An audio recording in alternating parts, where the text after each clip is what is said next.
Bugün gelmişik Qaragilə fermasına. Hamısı Qaragilə fermasıdır. Cəmaət gəlir buradan, özləri üçün yığırlar, həm də yeyirlər. Deməli, necə olur?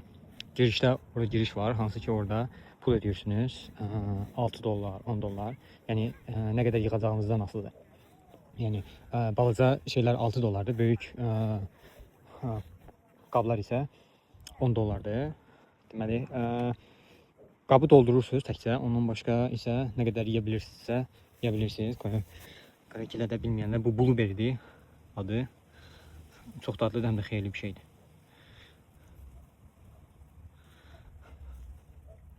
Vancouver'dən 1 saatlıq uzaqlıqdadır bura. Adı Emma fermasıdır. Nə qədər adam görürsünüz ki, hamısı gəlirlər. Burada yığırlar. Həm çəllək də var idi, amma çəlləyin sezonu bitib. Hal-hazırda blueberry, yəni Qaragilə sezonudur.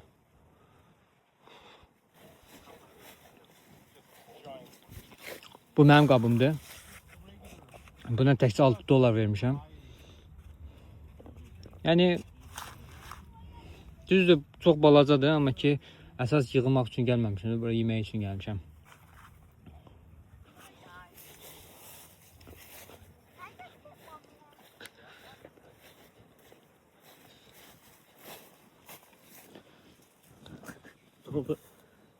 Bayağı oldu. Hı? Bayağı topladım bir de ya. Ya burada iyiler var. Ya.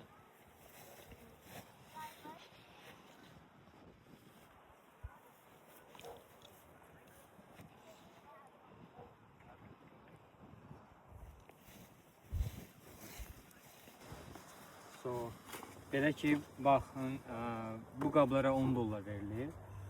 Bu qablara isə 6 dollar. Nə qədər siz doldura bilirsiniz, amma eyni zamanda nə qədər də siz yeyə bilərsiniz. Bunlar yetişməyib. Bəziləri yetişib, bəziləri yox.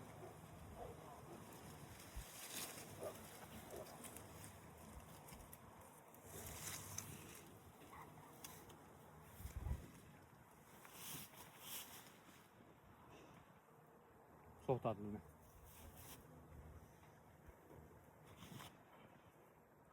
Məncə buna 10 dollar verməyə dəyər. Çünki bu böyükdür. Siz mən tək olduğum üçün hansı bu bəs eləyir. Zaten bu yeməyə gəlirik, yığmağa gəlmirik.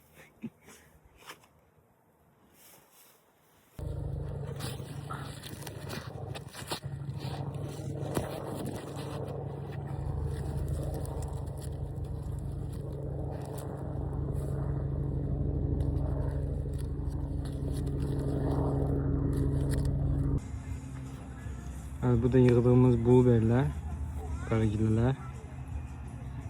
Burada görebilirsiniz abi.